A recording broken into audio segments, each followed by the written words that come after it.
So for today's video, we are going to do the Pawanmuktasana part 2. So Pawanmuktasana is the joint release poses, so the first part of the joint movements. And so now we're going to go into the second part. You can see the Google Docs for like additional benefits and some more like in-depth things, like as far as like when you breathe and which leg you should start with first and your resting place. All of that is in the Google Docs for you. So this the second part of the Pawanmuktasana is lying down on the floor. This primarily stimulates like our digestive organs. So like if you're experiencing a lot of bloating or like menstrual cramps or nausea, then maybe you just want to go into this easy, or it just might not feel well if you try to do it. So yeah, it just might not feel good if you try to do it. Okay, so we're going to start with the first pose, and I don't say these poses all the time in Sanskrit. I actually don't really know their Sanskrit name, but I put it on there. So the first one is Pawanmuktasana. So we're going to start in our starting place. So before each of the poses in the Pawanmuktasana series, we're going to start with our feet together, our back on the ground, our arms on the ground, and you can take your hands and just place them palm down.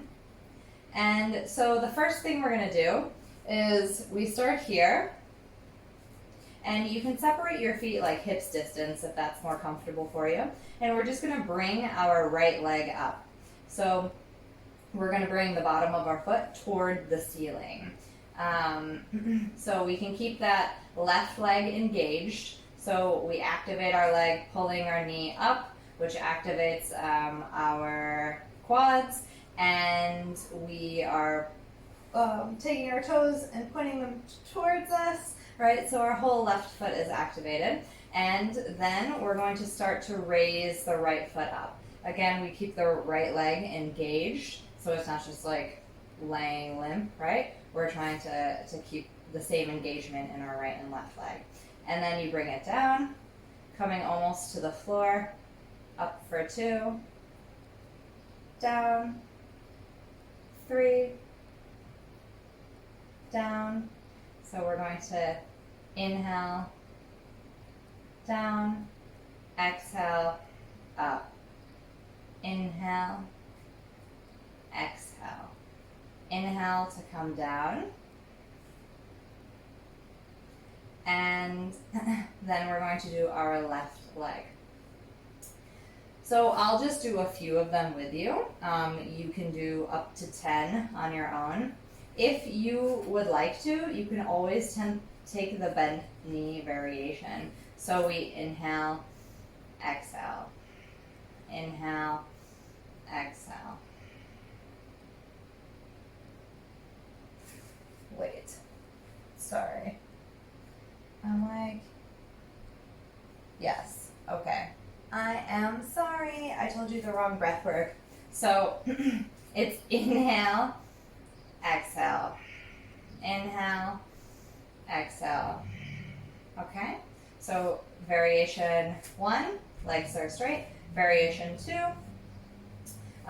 one leg is bent. Okay, so now we're going to go to the other side. Okay, and we activate our right leg. Inhale, up. Exhale, down.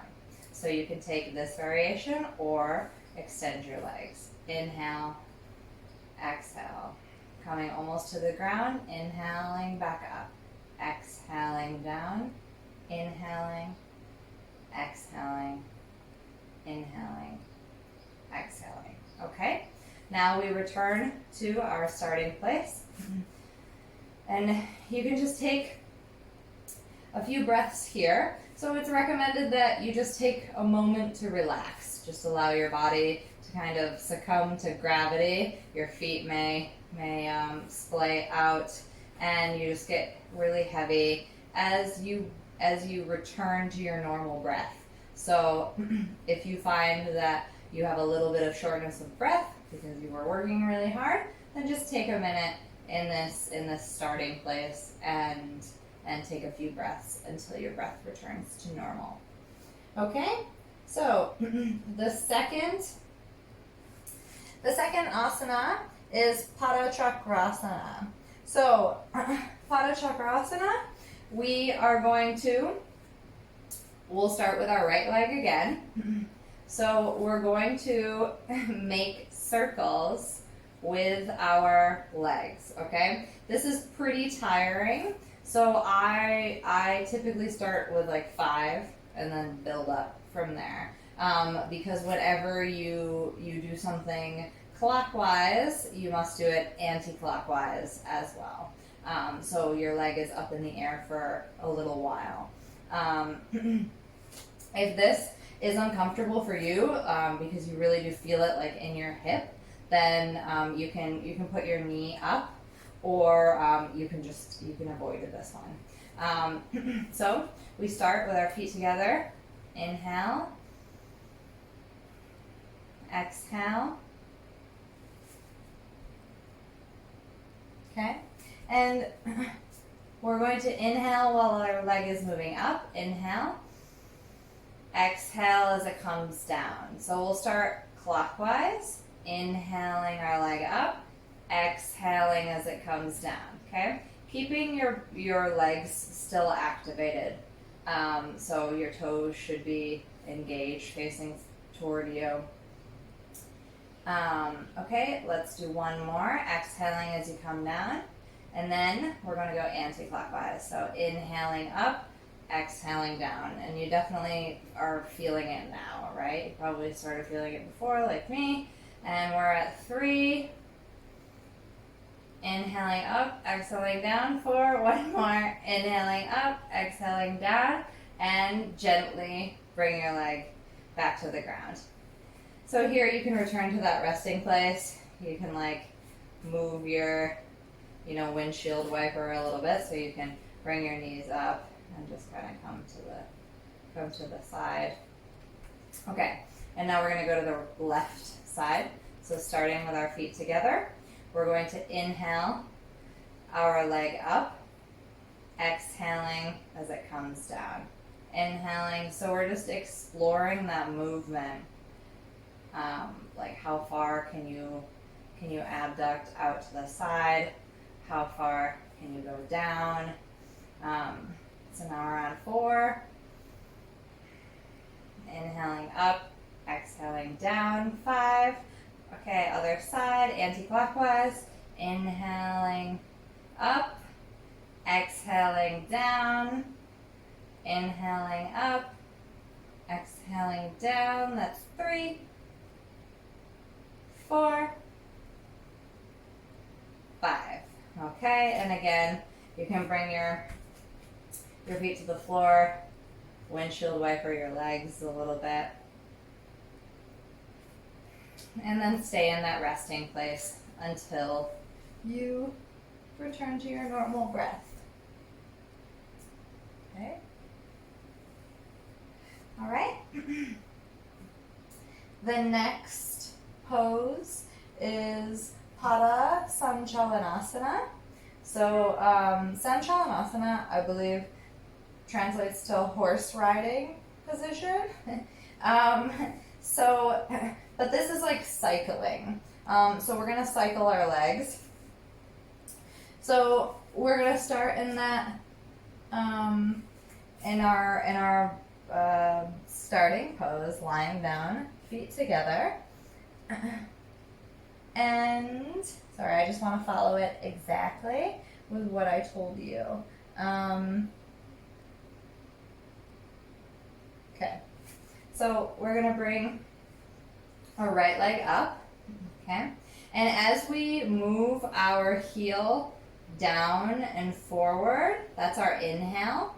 As we bring it back and up to the position that we started with, that's our exhale, okay? So let's do 5. Inhaling, out, exhaling, coming back. So it's like you're pedaling like an air bicycle. Inhaling, forward and down, exhaling, back and up. Inhale, exhale, one more, inhale, exhale, okay? And now we're just gonna exhale our leg back to the starting position.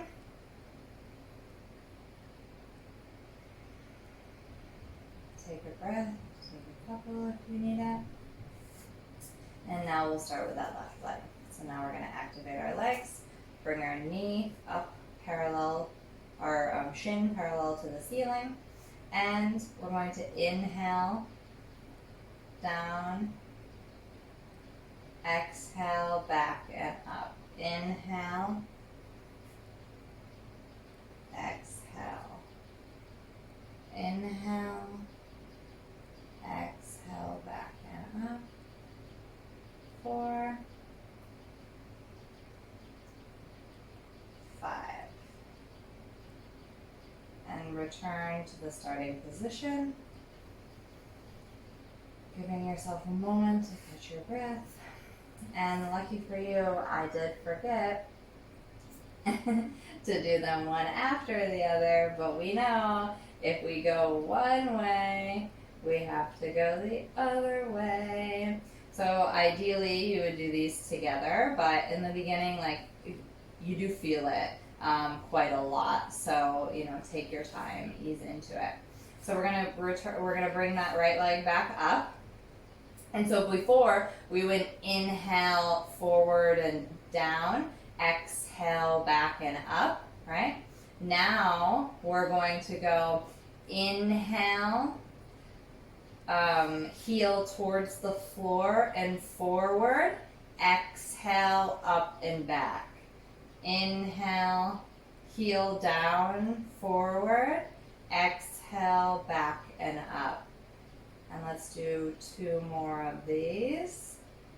So inhale, heel down towards the floor, exhale, back and up. 1 more, inhale, exhale, and return to the starting position. Lifting up our left leg. Inhale, inhale, down and forward, exhale, up and back. Inhale, down and forward, exhale, up and back. And continue for 3 more. Checking in with our right leg, make sure it's still activated.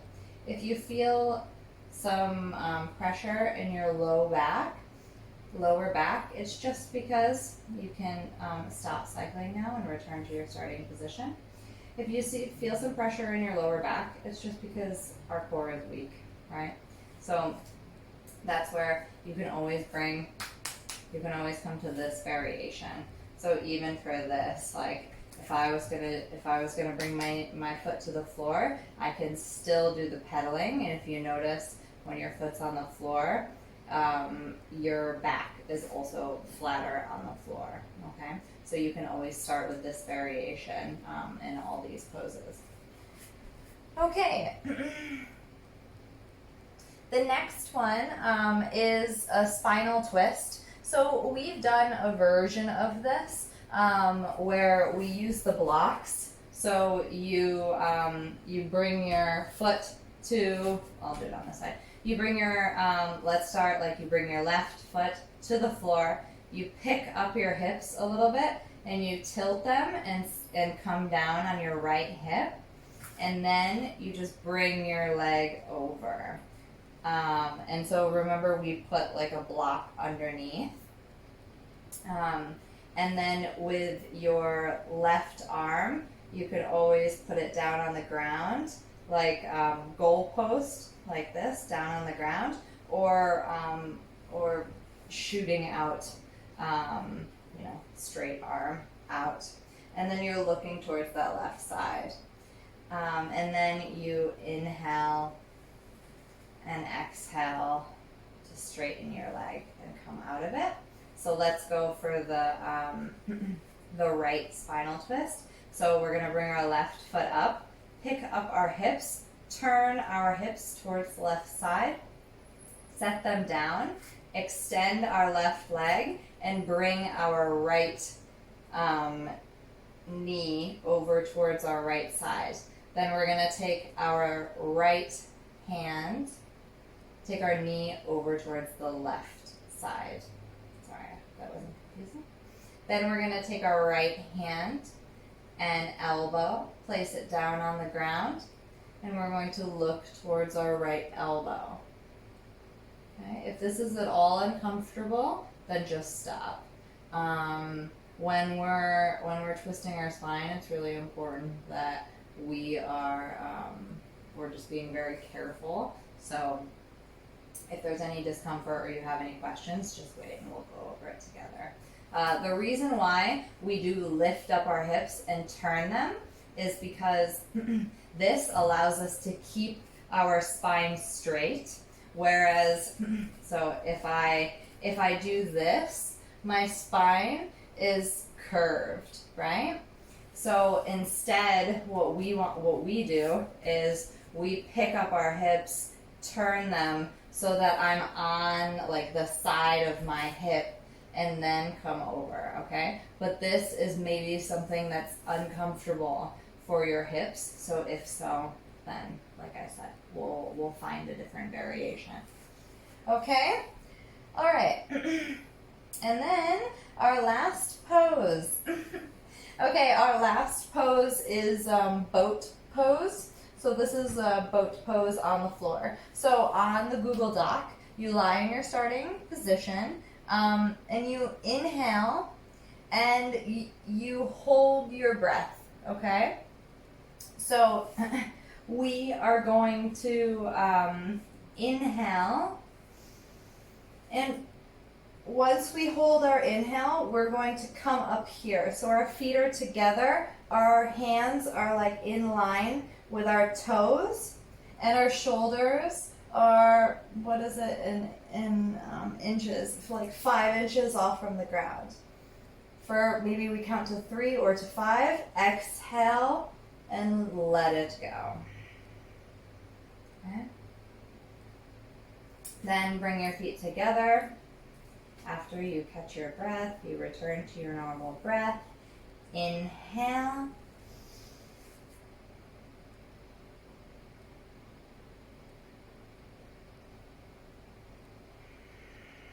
Exhale to return back. So you can do that 3 to 5 times. And I do think that boat pose, I like it more with the breath retention. It helps me from like pulling like on my lower back, I think. It gives me just more stability. So the other, let's see. Let me see if there were any other.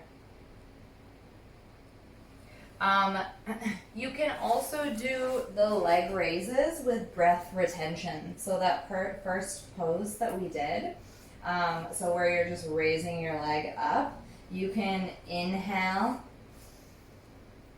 count to 3 or to 5 while holding your breath, exhale down. Okay? Even if you do it with your knee up, still the same thing. Inhale, holding your breath, counting mentally to 3 or to 5, and exhale, slowly returning. Okay? These poses, especially when you do them in a row, like they obviously do work your core. So they can be pretty tiring. So just don't let your ego win, and make sure that you allow yourself time to return to your normal breath, because we know that it's better to have breath flowing through our body when we're doing these poses rather than creating some blockages or holding on when we shouldn't be. So yeah, I hope that you enjoy them. Bye.